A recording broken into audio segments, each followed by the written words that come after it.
Well, thank you everyone for coming to this later session. Just so you know, we've had people coming with us now for these sessions for quite a while. There's a number of sessions that have gone on from the beginning of our work all the way through where we are right now. There are some folks who wanted to get started but didn't quite make it at the starting time, so they've been preparing together and they were starting and getting caught up to speed. And now we're back ready to merge us all together, and we're together on going forward with these encore opportunities and experiences. But first, let me give you a little bit of an overview of where we are. We're talking about midlife transition now, and we are talking about people who could be as young as 45, I would say about as young as we would want to go, maybe up to about 65. There's about a 15-year period depending upon when that period of life hits you. And in every case, there's opportunities and experiences. You just have to adjust them to your own personal needs and also the needs of your particular cohort of age group people. But midlife transition, this stage of cognitive and emotional awareness and even discomfort generally brings in the 45 to 55 age range, but can vary significantly depending on an individual's particular life circumstances. It is often a period of disruptive feelings, cognitive dilemmas, and forced reflection on matters having to do with one's life, purpose, progress, happiness, experiences, and increasing age. Challenges include moving from independency to interdependency and from intimacy to generativity. Also, from a senior point of view, for people who are maybe a little bit older in that group, we can say this: in the decades ahead, the boomers will complete America's transformation into a gerontocracy as they take control of the nation's social and economic power. From this demographically and politically dominant position, they will have the potential to realize their full intellectual, social, and political influence, not as baby boomers, but as elders. Now, with that in mind, let's take a look at the kinds of opportunities and experiences we might have to deal with as far as the issues for us individually, or maybe new opportunities to even become entrepreneurs. Now, as you both know, we have seen this before. This slide, both groups have been introduced to this slide. I'm going to just do a sort of a summary of what we already know together. We've had these experiences and talked about most of these together, and we'll use that as a baseline for going forward. The first thing is to remember here is that the American Learnership Forum had always as its purpose to bring all these domains, these social systems together. From our original concept as long as 10 years ago, we thought there should be a need for an integrated way to live one's life. And so we were focused on doing this. We just weren't necessarily prepared back then to take on all the things that one would need to do. Taking that, then we thought about, okay, how do we depict for individuals where they are? It seemed like we needed some kind of scale or some kind of progressive, not necessarily demographically relevant, but age-relevant type of timeline, and that's what we have right now.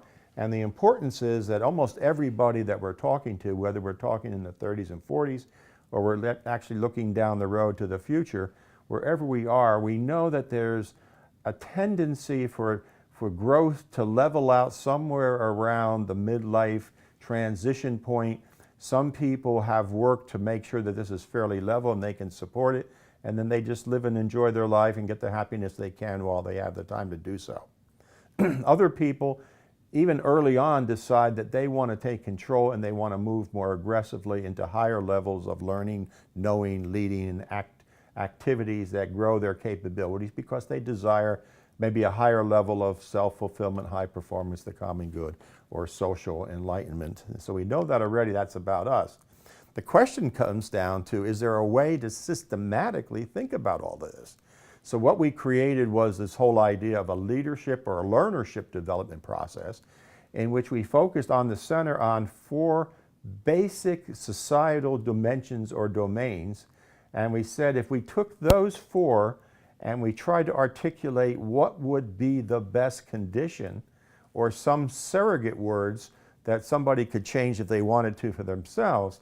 Maybe if we could get this working and put it in a frame of as much knowledge as you can collect and keep your focus on the universal ideals and the betterment of yourself, if we could do that, we would have a way of talking about this field. What was missing all the time is, why even do this if you can't add something to it? The last thing we were able to come up with was the engine. It took a long time, a lot of research, to figure out what were the core competencies, the reasoning competencies, that when working together could be drivers to make something really happen, to make change really happen. Because if we didn't have an engine that was driving individuals, organizations, communities, and societies for change, we wouldn't have the continuous learning that we need and the continuous commitment to making things better. And so we came up with it, and we made this the basic architecture or the process to use early on. That eventually led through going through a number of chapters that talked about baseline concepts and ideas, different kinds of reasoning competencies, but always we had this idea of growth. Everything was patterned so that everything that came after was richer and fuller than that which we started off before. And in time we came up with this idea, which you see has boundaries on it, and it basically says that the psychological aspects of people and cultures and societies and preferences and the type of people you are and the age you are makes a big difference in how you even approach this thing in the middle. So people have strong feelings about everything. They push in here to get those feelings expressed. On the other side, people who don't have many feelings about what should be done but think they know the facts of a situation, they drive in here and they try to be influential, and they become at odds with each other. Just like the people who over here are censors, they live on what they see with their own eyeballs, and they like stability. Folks up here don't care about the past very much. They're all about the future. They don't care who came before and what they did. They want to do it their own way later on. And quite often, this is the younger generation and this is the older generation. These two things have to do with just about everybody, and they have to split the battle. But these are generation and age related to some degree. We don't pick sides, we just know that they are there. And the fact of the matter is, when it's all said and done, situational learning focused on character development and health and ability, drive for self-fulfillment, and so on and so forth. You've seen this many times and you get the idea that we all now have this head of energy. We now have this mental model. My goal, of course, is to make sure that you will never, ever, ever forget it. You cannot shake it from your synapses. And if I get that, I've had a happy life. That's my goal. Shape people's minds and synapses. We won't go through this, but we did list, and we did talk about it in our individual sessions, is that we have very specific things we can say about how people think and they behave when they open themselves up and grow to be more accepting. And so there are patterns of behavior that seem like they're worthwhile. Everybody may not agree on every single one as been a major driver for them, but by and large, there's about at least 25 things you could say about people who have a willingness to behave that way and live their life that way. This did lead us to this wonderfully complex idea about our individual lives. This was not hard to think about its need. It was hard to come up with because we had to go back and select a number of very smart people who did a lot of writing in all these areas of growth over one's life. We have people who wrote about the female experience going through this, the male experience, the experience of the youth, the experience of the seniors, and this is just an attempt to give them their due, that they were all part of it. And we've all talked about it before, but we appreciate that you can talk about the near-term personal, you can talk about the organizational, community, and societal in phases. It grows, the interest grows in phases, and there's very important things like, who are we? How do we relate to others? Are we going to be giving back to others later on? And do we have integrity in our lives at the end of the life? So we seem to have a lot of appreciation around the value of this complexity and how to have a good feel for it. Along with that came the reality that in life, as much as you want so many things in life, you want to have meaning, you want to have value, you want to be respected, you want to have influence, you want to be healthy, and so on and so forth.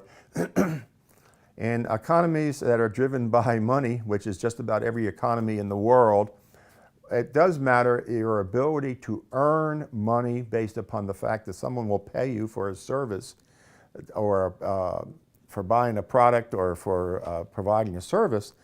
You've got to make money in order to take care of yourself and your family. So we did talk about different models for thinking about how to manage your employment, but while you're managing your employment and career growth, also taking care of your savings. And even though you're going to have a Social Security sometime, probably, maybe not for everybody who's really young in this group, but certainly those of us who are a little bit closer, we're more of us are planning on Social Security. But eventually, we're going to have to raise children, we're going to have to take care of our college, we're going to have to build homes, and we're going to have to accept some risk, and we're going to have to deal with living wills and last instructions, and we're going to have to spend money to have cars and all the things that we'd like to have. The challenge, of course, is hardly anyone makes enough money all the time at every stage to have everything they want at every stage. Most people would like it all earlier and say, I'm not going to worry about it later on.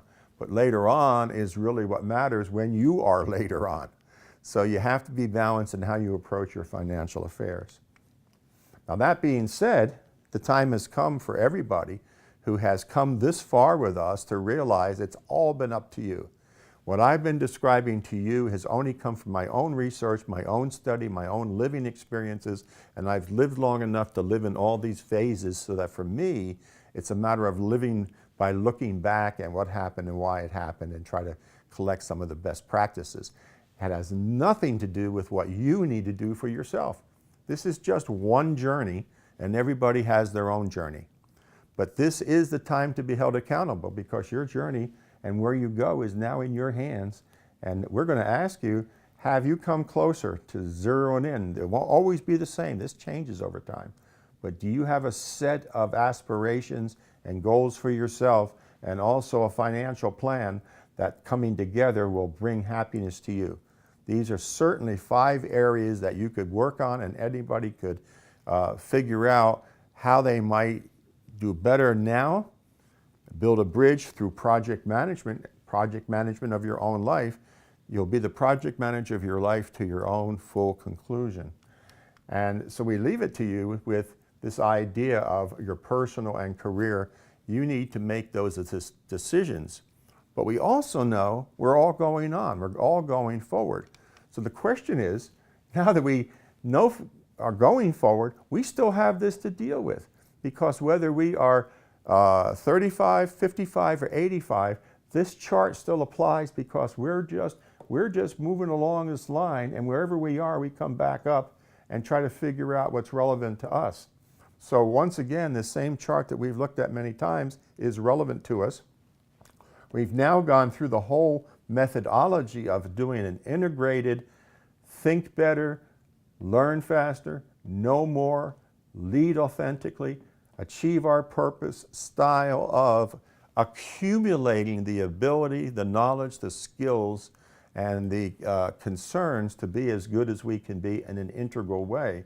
So going forward, this is still part of our plan because we're still growing people, and we're going to be as good as we can be, and we're ready to face the senior, someday we'll be ready to face the senior rejuvenation and the volunteerism and all the things that are in our program that will be made available to you.